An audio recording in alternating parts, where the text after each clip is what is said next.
এবার বলে বুঝতে পারবেন তো? হ্যাঁ ভাই, আমি আরেকটা উদাহরণ দিয়ে যাই।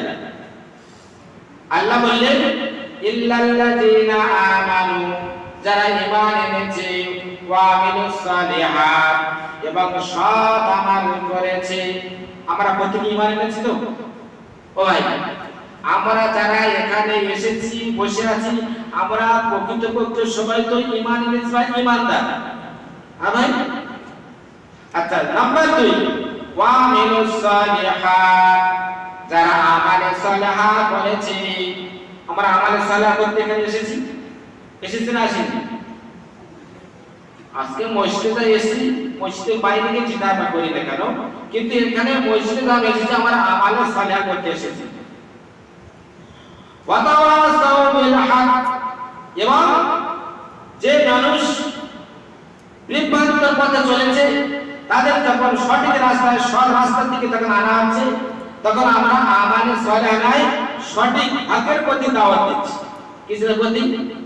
হকের প্রতি। এবং আমাদের উপরে যত মুসিবত আসে, সেই মুসিবতটাকে যখন আমরা সবর করি, আমরা ওয়াতাওয়াসাউ বিস সবর, সবর করার মধ্যে আমরা হয়ে যাই না ভাই? কিন্তু পৃথিবীর বুকে হযরত আবু বকর সিদ্দিক রাদিয়াল্লাহু আনহু একসময় কোনো ব্যবসার জন্য যাচ্ছিলেন। যেতে যেতে সেখানে ব্যবসা করতে শুরু করলেন। একজন ইহুদি বা খ্রিস্টান বা বেদুইন, সে এখন হযরত আবু বকরের সঙ্গে ছিল, তিনিও ব্যবসায়ী করছিলেন। যখন তার সব বেচা বিক্রি সব যখন হয়ে গেল, হযরত আবু বকর সিদ্দিক রাদিয়াল্লাহু আনহু যখন বেচা বিক্রি হলো না, তখন বলল, আবু বকর, তুমি ধ্বংসের পথে হয়ে গেছে, তুমি কামিয়াব হতে পারো না, তোমার শেষ হয়ে গেছে। হযরত আবু বকর সিদ্দিক রাদিয়াল্লাহু আনহু ওই যখন অত বড় যখন কথা বললেন, উনি কোনো কথার উত্তর দিলেন না, উনি শুধু সবর করে চুপ করে থাকলেন। আল্লাহর নবী সাল্লাল্লাহু আলাইহি ওয়াসাল্লাম নবুয়ত প্রাপ্ত হওয়ার পরে সবথেকে ঈমানের তাকাত, ঈমানের শক্তি কার ছিল? আল্লাহ রাসূল সাল্লাল্লাহু আলাইহি ঈমানের পরে পৃথিবীর বুকে যত আদম জাত আছে, তার মধ্যে সবথেকে ঈমানের শক্তি, ঈমানের পাওয়ার কার বেশি ছিল? তাও নাম জানেন না? আমি তো নামটা বলে দিলাম, হযরত আবু বকর সিদ্দিক রাদিয়াল্লাহু আনহু। আল্লাহ বললেন, হে পৃথিবীর মানুষ, তোমরা শুনে রাখো, আমি শুধু তোমাদেরকে নবী মুহাম্মদ রাসূলুল্লাহ সাল্লাল্লাহু আলাইহি ওয়াসাল্লামকে জানাবো না, সারা পৃথিবীর মানুষকে জানিয়ে দেব যে আমার আবু বকর ক্ষতিগ্রস্তের মধ্যে আছে, না ওই বেদিন ক্ষতিগ্রস্তের মধ্যে আছে। আল্লাহ তখন যুগের কসমকে বলে দিল, ওয়াল আসরি ইন্নাল ইনসানা লাফি খুসর। ও পৃথিবীর মানুষ, তোমরা শুনে রাখো, পৃথিবীর বুকে সমস্ত মানুষ কিন্তু ক্ষতিগ্রস্তের মধ্যে। ইল্লাল্লাযীনা আমানু, আমার ওই সমস্ত বান্দা বান্দীরা, তারা কিন্তু ক্ষতিগ্রস্তের মধ্যে নাই, যারা আমার প্রতি ঈমান এনেছে, আমার রাসূলের প্রতি ঈমান এনেছে, যারা বিশ্বাস করেছে। এখানে আবু বকর বাদ পড়েছে, ক্ষতিগ্রস্তের মধ্যে আছে নাকি কামিয়াবের মধ্যে আছে? কামিয়াবের মধ্যে আছে। দ্বিতীয় নাম্বার আছে ওয়া আমিলুস সালিহাত, হযরত আবু বকর পৃথিবীর বুকে যে কাজ করেছে, আল্লাহ রাসূলের পরে যত নবী, যত হচ্ছে কি আল্লাহ রাসূলের সাহাবী এসেছেন, আবু বকর ছাড়া অন্য কোনো কাজ আর কেউ করতে পারেনি। এখানে কিন্তু আবু বকর কামিয়াব হয়ে গেছে। আবু বকর হকের প্রতি দাওয়াত দিয়েছে, সে কিন্তু সেখানে কামিয়াব হয়ে গেছে। আবু বকরের উপরে অনেক মুসিবত এসেছে, সে কিন্তু সেখানে সবর করেছে, সে কিন্তু কামিয়াব হয়ে গেছে। চারটি জায়গায় আবু বকর কামিয়াবি।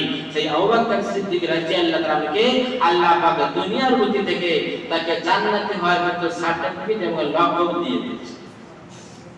কিন্তু পৃথিবীর বুকে আমরা সমস্ত মানুষ, কি ঈমানদার কি বেঈমান, সবাই কিন্তু ক্ষতিগ্রস্তের মধ্যে। আমরা বর্তমান কি পৃথিবীর বুকে কি ঈমানদার কি বেঈমান, সবাই কিন্তু ক্ষতিগ্রস্তের মধ্যে। কিন্তু ক্ষতি হওয়ার গ্রস্ত পচে যাওয়ার মধ্যে দুটো ভাগ আছে। ভাগটা বলে আমি আগে যাবো ইনশাআল্লাহ। আলু চাষ করেন তো আপনারা? ওই আলু চাষ করেন না, কিন্তু আলু চাষেরা আলু চাষ জানে যে আলুর বীজ যখন এক বিঘা জমি যখন আলুর বীজ যখন করতে যাবে, যখন এক মণ যখন আলু কিনে আলুটাকে 20 টাকা যখন পোষাচ্ছ, বসার পরে যে বীজটা বসিয়েছো, আলু যখন তুলতে দাও বীজটা পাওয়া যায়? যে আলুটা বসিয়েছো সেটা পচে শেষ হয়ে গেছে, কিন্তু ওর পচার কারণে কিন্তু অনেকটা লাভবান হয়ে গেছে চাষি। কিন্তু আপনি যে চাষি আলু কিনে বসিয়েছেন, কিন্তু ঘরে আমাকে 10 কেজি আলু কিনে এনেছেন, এনে খাওয়ার জন্য রেখেছেন, তার মধ্যে আবার 2 কেজি পচে গেছে, তার এই পচা তো দুটোই হলো। এই যে 2 কেজি পচেছে, এটা কোথায় দেবেন? এটা ডাস্টবিনে ফেলবেন, নাই ভাগাড়ে ফেলবেন? ওখানে যে আলুটা পচেছে, ওই পচাটা কিন্তু আপনার জন্য কামিয়াব হয়েছে, হয়নি? ওই 1 বিঘা জমিতে যে 1 মণ আলু বসিয়েছিলেন, 1 মণ আলু বসিয়ে কিন্তু 1 কুইন্টাল নয় 50 কুইন্টাল আলু পেয়ে গেছে, পেয়েছেন তো? তা পাবেন না। কিন্তু এখানে 10 কেজির মধ্যে যে 2 কেজি পচেছে, এই 2 কেজি পচাই রয়ে গেল, এর কিন্তু কোনো লাভ আর এলো না। এলো কি? ওই কি বলুন?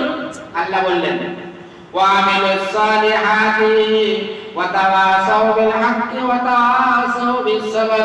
ও ঈমানদার, তোমরা শোনো, তোমরা দুনিয়ার মধ্যে কিন্তু ক্ষতিগ্রস্ত দেখতে পাচ্ছ, যে আলুটা যেমন মাটির নিচে দিয়েছো, ও পচে যাওয়ার পরে কিন্তু তোমাদের লাভের চোখে দেখিয়েছে।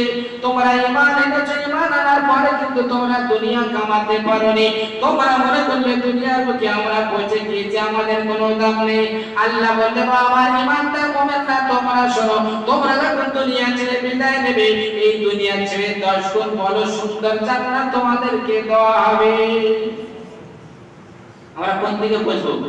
দুনিয়ার আছে উপার্জন করার জন্য পৌঁছবো, না আখিরাত উপার্জনের জন্য পৌঁছবো? ভাই বলুন। তো যে আল্লাহ আমাদেরকে এত সুন্দর সৃষ্টি করেছেন, সৃষ্টির সেরা করে পাঠিয়েছেন, ওখানে বললেন যে জানোয়ার কিন্তু ক্ষতিগ্রস্তের মধ্যে নাই, পশু পাখি কিন্তু ক্ষতিগ্রস্তের মধ্যে নাই। খাস করে আদম জাতকে বলে দিল যে আদম জাত হলো ক্ষতিগ্রস্তের মধ্যে। আমরা কিন্তু ক্ষতির দিকে আগে চলেছি। আমাদের কাছে সবথেকে দামি জিনিস হলো সময়। আল্লাহ সময়ের কসমকে বললেন ওয়াল আসরি ইন্নাল ইনসানা লাফি খুসর। যে সময়টা আমার থেকে একবার পার হয়ে গেল, আজকে যে শুক্রবার দিন সকাল 10টা বেতার সময় যে কাজ করেছি, সারা দিন থেকে কিন্তু ওই 10টার সময় আর পাবো না। আজকে শুক্রবেলা 11টার সময় যেমন পেয়েছি, সারা দিন থেকে তপস্যা করলে ওই সময়টা কিন্তু আর আমরা পাবো না। পাবো ভাই বলুন? হয়তো কালকে 10টায় পাবেন, কিন্তু আপনার সময়টাকে যেটা কেটে গেল, এই সময়টা পাবেন।